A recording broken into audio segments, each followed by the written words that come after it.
ನಾನಿವತ್ತು vegetable fried rice ಮಾಡ್ತಾಯಿದ್ದೀನಿ. So ಇದಕ್ಕೆ ಬೇಕಾಗುವಂಥ ಸಾಮಗ್ರಿಗಳು ಒಂದು ಸ್ವಲ್ಪ ಬೆಳ್ಳುಳ್ಳಿ, ಶುಂಠಿ, ಜೀರಿಗೆ, ಹಸಿಮೆಣಸಿನ್ಕಾಯಿ, ಒಂದು ಪೀಸ್ ಚಕ್ಕೆ. ಸೊ ಇದಿಷ್ಟನ್ನು ನಾವು ಒಂದು ಮಿಕ್ಸಿ ಜಾರಲ್ಲಿ ಹಾಗೆ ಡ್ರೈ ಆಗಿ ಪೇಸ್ಟ್ ಮಾಡ್ಕೋಬೇಕು. ನಂತರ ಒಗ್ಗರಣೆಗಿಲಿ ಈರುಳ್ಳಿ ತೊಗೊಂಡಿದ್ದೀನಿ, ಸ್ವಲ್ಪ ಆಲೂಗಡ್ಡೆ, ಬೀನ್ಸು, ಕ್ಯಾರೋಟು, ಕ್ಯಾಪ್ಸಿಕಮ್ ತೊಗೊಂಡಿದ್ದೀನಿ. ನಂತರ ಮಸಾಲ ಐಟಮ್ ಬಂದ್ಬಿಟ್ಟು ಜಾಪತ್ರೆ ತೊಗೊಂಡಿದ್ದೀನಿ, ಒಂದು ಸ್ಟಾರು, ಒಂದು 4 ಪಲಾವ್ ಎಲೆ, ಸ್ವಲ್ಪ ಧನಿಯಾ ಪೌಡರು. ನಾನಿಲ್ಲಿ ಒಂದು ಮಿಕ್ಸಿ ಜಾರ್ಗೆ ಬೆಳ್ಳುಳ್ಳಿ, ಶುಂಠಿ,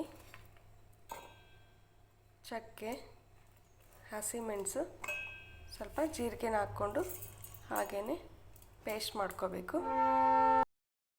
ನಾನಿಲ್ಲಿ ಒಂದು ಪಾತ್ರೆಗೆ ಸ್ವಲ್ಪ ಎಣ್ಣೆ ಹಾಕೋತಾ ಇದ್ದೀನಿ. ಎಣ್ಣೆ ಕಾದ್ಮೇಲೆ ನಾನು ಇದಕ್ಕೆ ಈರುಳ್ಳಿ ಹಾಕ್ತಾಯಿದ್ದೀನಿ.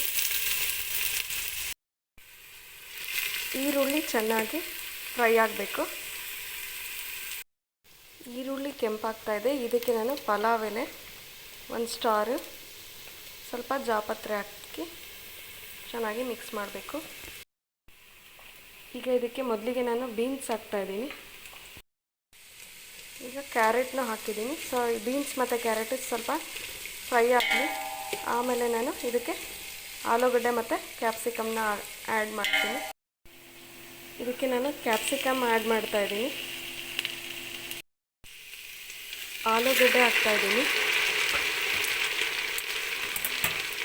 ಇನ್ನು ಚೆನ್ನಾಗಿ ಮಿಕ್ಸ್ ಮಾಡಬೇಕು. ಶುಂಠಿ ಬೆಳ್ಳುಳ್ಳಿ ಪೇಸ್ಟ್ನ ಲಾಸ್ಟಲ್ಲಿ ಹಾಕಬೇಕು, ಇಲ್ಲಾಂದರೆ ತಳ ಒತ್ತಿಬಿಡತ್ತೆ. ಸೊ ಇದಾದಮೇಲೆ ನಾನು ಧನಿಯಾ ಪೌಡರ್ ಹಾಕ್ತೀನಿ. ಈ ಶುಂಠಿ ಬೆಳ್ಳುಳ್ಳಿ ಪೇಸ್ಟ್ ಹಸಿ ವಾಸನೆ ಹೋಗೋದು ಚೆನ್ನಾಗಿ ಇದನ್ನು ಫ್ರೈ ಮಾಡಬೇಕು. ಇದಕ್ಕೆ ರುಚಿಗೆ ತಕ್ಕಷ್ಟು ಉಪ್ಪನ್ನು ಹಾಕಬೇಕು. ಈಗ ಲಾಸ್ಟಲ್ಲಿ ನಾನು ಧನಿಯಾ ಪೌಡ್ರ್ ಹಾಕ್ತಾಯಿದ್ದೀನಿ.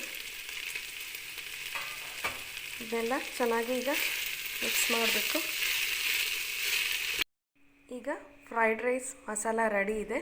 ಸೊ ಇದಕ್ಕೆ ನಾನು ರೈಸ್ನ ಮಿಕ್ಸ್ ಮಾಡ್ತೀನಿ.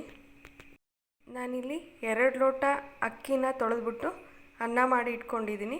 ಸೊ ಇದನ್ನು ಈಗ ಫ್ರೈಡ್ ರೈಸ್ ಮಸಾಲಾಗೆ ನಾನು ಮಿಕ್ಸ್ ಮಾಡ್ತೀನಿ. ಈಗ ವೆಜಿಟೇಬಲ್ ಫ್ರೈಡ್ ರೈಸ್ ರೆಡಿಯಾಗಿದೆ. ಇದನ್ನು ನಾನು ಒಂದು ಪ್ಲೇಟ್ಗೆ ಸರ್ವ್ ಮಾಡ್ತೀನಿ. ಇದಕ್ಕೆ ನಾನು ಸ್ವಲ್ಪ ಕೊತ್ತಂಬರಿ ಸೊಪ್ಪು ಹಾಕ್ತಾಯಿದ್ದೀನಿ. ಸೊ ಈಗ ವೆಜಿಟೇಬಲ್ ಫ್ರೈಡ್ ರೈಸ್ ರೆಡಿಯಾಗಿದೆ. ಇದೇ ರೀತಿ ವಿಡಿಯೋಗಳು ಬೇಕು ಅಂದರೆ ನನ್ನ ಚಾನಲ್ನ ಲೈಕ್ ಮಾಡಿ, ಶೇರ್ ಮಾಡಿ, ಸಬ್ಸ್ಕ್ರೈಬ್ ಮಾಡಿ. Thank you for watching.